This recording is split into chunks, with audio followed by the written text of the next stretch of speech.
Good morning students. आज हम 8th class में सामाजिक पाठ 5 में खनिज ऊर्जा संसाधन, इसमें ज्वारीय ऊर्जा, जैव पदार्थों से प्राप्त ऊर्जा, जिस प्रकार ज्वारीय ऊर्जा हमें कैसे प्राप्त होती है और जैव पदार्थों से हमें ऊर्जा कैसे प्राप्त होती है। तो सबसे पहले देखेंगे ज्वारीय ऊर्जा। ज्वारीय ऊर्जा सागर की सतह का जल दिन में लगभग 2 बार ऊपर उठता है और नीचे गिरता है। क्या होता है कि जो सागर की सतह का जल है दिन में लगभग 2 बार तो ऊपर उठता है और नीचे गिरता है। तो सूर्य की जो गुरुत्वाकर्षण शक्ति के कारण या गुरुत्वाकर्षण शक्ति के द्वारा उत्पन्न उसको हम ज्वार भाटा कहते हैं। क्या कहते हैं? ज्वार भाटा कहते हैं। इस प्रकार 1 नंबर का आपका प्रश्न आ सकता है कि ज्वार भाटा किसे कहते हैं। तो आपको ये लिखना है कि सागर की सतह का जल दिन में 2 बार ऊपर उठता है और नीचे गिरता है और सूर्य की गुरुत्वाकर्षण शक्ति द्वारा उत्पन्न उसको हम ज्वार भाटा कहते हैं। तो ज्वार भाटा का इस प्रकार से ज्वार उससे उत्पन्न जो ऊर्जा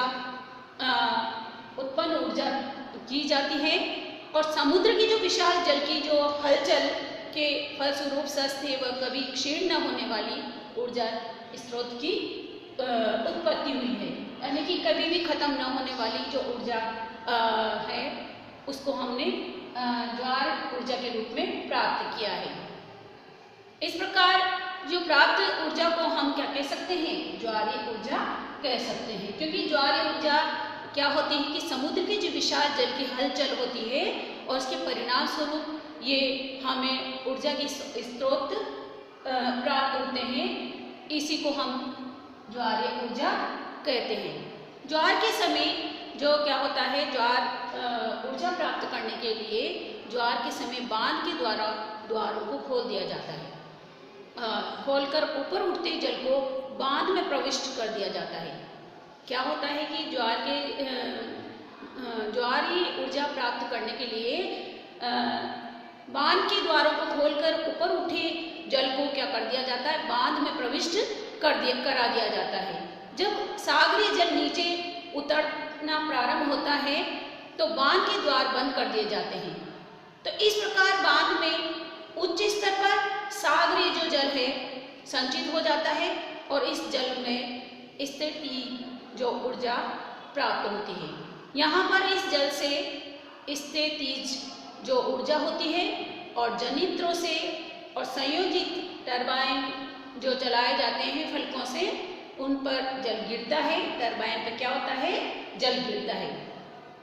सागरीय जल संचित हो जाता है और इससे जो टरबाइन के फलकों पर जल को गिराया जाता है, इससे गिराए गए जल से विद्युत उत्पन्न की जाती है। टरबाइन पर जल गिराया जाता है और टरबाइन पर जब जल गिरता है, इससे गिराए गए जल से ही क्या होती है?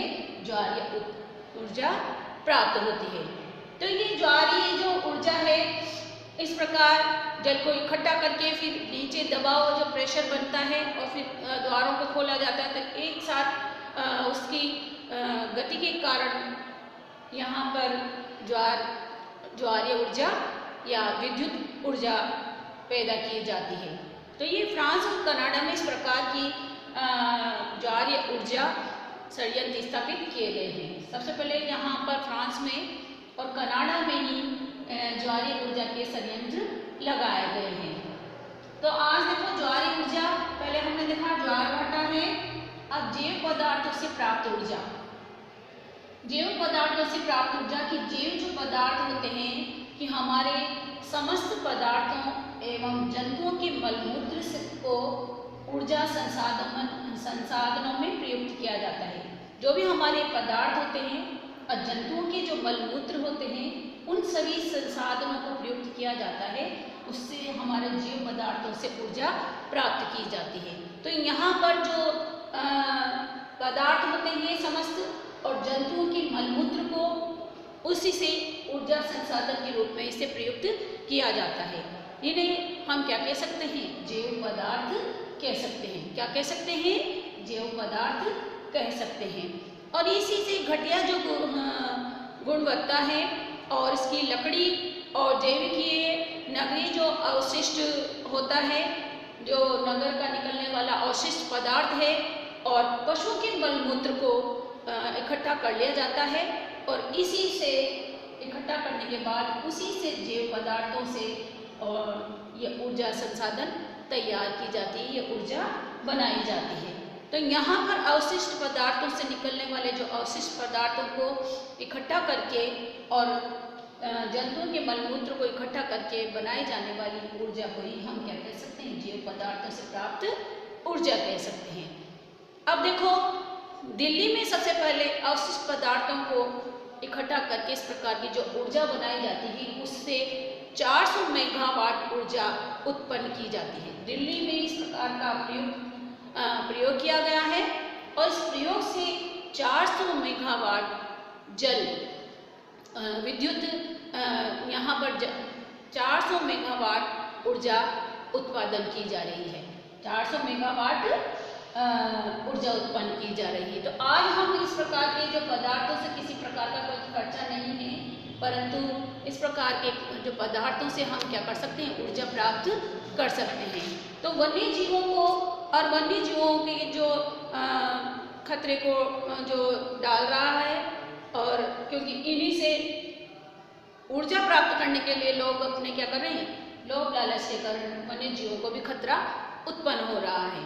तो देखो, वन्य जीवों में जैसे कि हमने ऊर्जा तो प्राप्त कर रहे हैं, परंतु इससे लाभ के साथ साथ एक खतरा भी उत्पन्न हो रहा है। जो कुछ प्रजातियां हमारे देश में विलुप्त होती जा रही हैं, कुछ विलुप्त होने की कगार पर है और विलुप्त होती जा रही हैं, जिससे देश में इन विलुप्त जातियों को बचाने के लिए इनको संरक्षण प्रदान करने के लिए यहाँ पर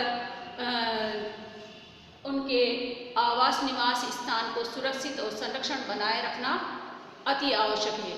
क्योंकि अगर इनको संरक्षण प्रदान नहीं करेंगे और इस प्रकार इनकी सुरक्षा नहीं करेंगे तो आज हमारे देश में से जो भी जो जातियां हैं, जनजातियां, जो भी इस प्रकार की जंतुओं की जातियां हैं, वो हमारे देश में से विलुप्त हो जाएंगी। क्योंकि इसमें सरकार ने कुछ ऐसे कदम उठाए हैं और कदम उठाने के साथ साथ उन्होंने देश में 89 राष्ट्रीय पार्क और 490 अभयारण्य और 13 जंतु विहार विलुप्त प्रजातियों की संख्या में वृद्धि करने के लिए, विलुप्त होने वाले जीवों को बचाने के लिए इस प्रकार से अभयारण्य, जंतु विहार, राष्ट्रीय पार्क खोले गए हैं, जिन प्रजातियों की रक्षा की जा सके, उनका संरक्षण बनाया जा सके, इनको संरक्षण प्रदान किया जा सके। तो इसी तरह से मलमूत्र या ऊर्जा प्राप्त करने के लिए इनकी जो जातियों को खतरा, जीवों को खतरा होने लगा है, तो सरकार ने इस प्रकार की विलुप्त होने वाली जो प्रजातियों के लिए कदम उठाया है। तो जैसे टाइगर योजना के अंतर्गत 27 टाइगर अभयारण्य क्षेत्र 14 राज्यों में बनाए गए और हाथी की संख्या को बढ़ाने के लिए, क्योंकि हाथी की संख्या भी घटती जा रही है, कोई अपने लाभ और लालच के कारण इनका अवैध व्यापार होता जा रहा है। अवैध व्यापार को रोकने के लिए, इनका संरक्षण बनाए रखने के लिए इस प्रकार हाथी की संख्या बढ़ाने के लिए आर्थिक, तकनीकी और विज्ञान संबंधी सहायता उपलब्ध कराई जा रही है। और इसीलिए जैविक ये जो है यहाँ पर भारत सरकार ने 155 अन्य राष्ट्रों के साथ जो पृथ्वी शिखर सम्मेलन आयोजित किया गया है, वो 1992 में जिनेवा के ये ब्राज़ील में रियो डी जेनेरो में प्रस्तुत किया गया।